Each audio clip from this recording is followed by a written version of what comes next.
berbicara. Silakan. Saudara-saudara sekalian, tanpa krisis iklim pun persawahan pertanian kita tidak memiliki air dan irigasi yang memadai. Bahkan dia lebih fatal lagi dalam mengadakan pengadaan pangan nasional. Petani tidak dilibatkan dan bahkan hanya melibatkan korporasi. Ini yang harus kita rubah. Kita ingin melihat bahwa potensi petani dan seluruh produk-produknya masih sangat luar biasa. Mulai dari pengadaan lahan yang memadai. Dalam arti lahan-lahan yang ada melalui reformasi agraria. Reforma agraria menjadi prinsipnya. Yang kedua, petani kita harus kita beri pupuk yang cukup dengan harga yang terjangkau. Bahkan banyak petani punya duit sebetulnya tapi pupuknya tidak ada. Bagaimana mungkin? Yang kedua, potensi pupuk organik juga menjadi salah satu bagian penting agar produksi pertanian kita semakin berkualitas. Di sisi yang lain kita ingin program perlindungan gagal tanam gara-gara iklim juga kita berikan supaya petani kita aman, merasa aman dan yakin dengan produksinya. Pengembangan irigasi dan subsidi pupuk tidak bisa dielakkan.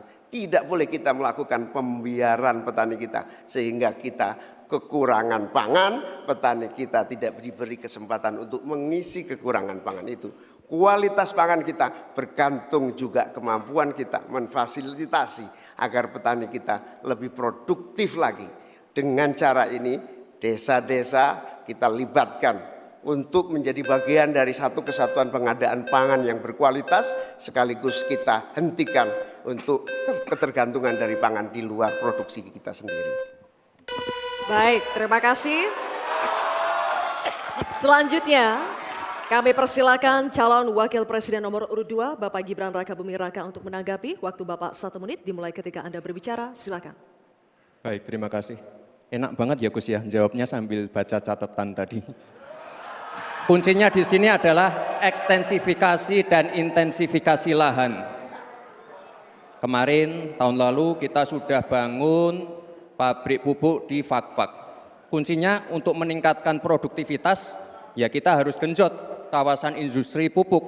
Kita dekatkan pupuknya dengan lahan-lahan pertaniannya. Kuncinya pupuk dan pupuk harus didekatkan dengan lahan-lahan pertanian. Otomatis produktivitas akan meningkat. Dan jangan lupa mekanisasi.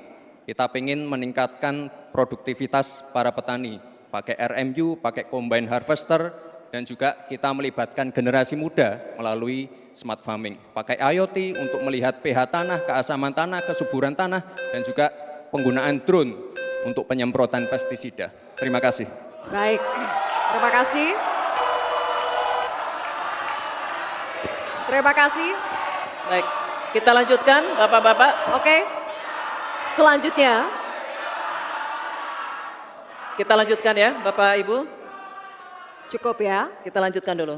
Selanjutnya giliran calon wakil presiden nomor urut 3 Bapak Mahfud MD untuk menanggapi juga. Waktunya 1 menit Bapak, dimulai ketika Anda berbicara. Silakan. Ya, kan masalahnya itu salah satu yang sering kita dengar, lahan berkurang, petani berkurang. Orang desa tidak mau lagi menjadi petani karena justru rugi. Terkadang kalau mau ingin mendapat pupuk bersubsidi dipersulit bukan main dan harus beli ke tengkulak. Nah di sini problemnya sebenarnya bagaimana penegakan aturan-aturan itu.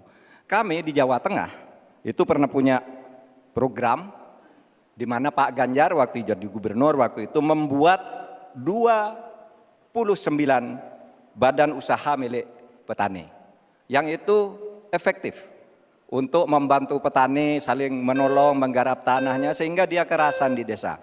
Yang saya tanyakan, kebijakan hukum apa yang akan dilakukan untuk mengatasi masalah ini? Terima kasih. Baik, terima kasih Mahfud MD. Cukup, Kita teruskan lagi ya. Kita lanjutkan dulu ya. Kita teruskan lagi debatnya. Cukup. Selanjutnya kita kembali ke calon wakil presiden nomor urut 1 Bapak Muhaimin Iskandar. Kami persilakan untuk merespons tanggapan dari calon wakil presiden nomor urut 2 dan 3 yang telah dikemukakan. Waktu Bapak 1 menit dimulai ketika Anda berbicara. Silakan. Terima kasih Pak Gibran. Yang Anda sampaikan hanya mengulang apa yang saya sampaikan. Saya ingin memperdalam lagi bahwa petani kita ini potensinya besar sekali. Jumlah petani kita masih sangat besar. Potensi tanah kita subur masih banyak lagi. Di sisi yang lain, kita juga memiliki apa yang disebut kebutuhan pangan kita, juga pasar yang luar biasa.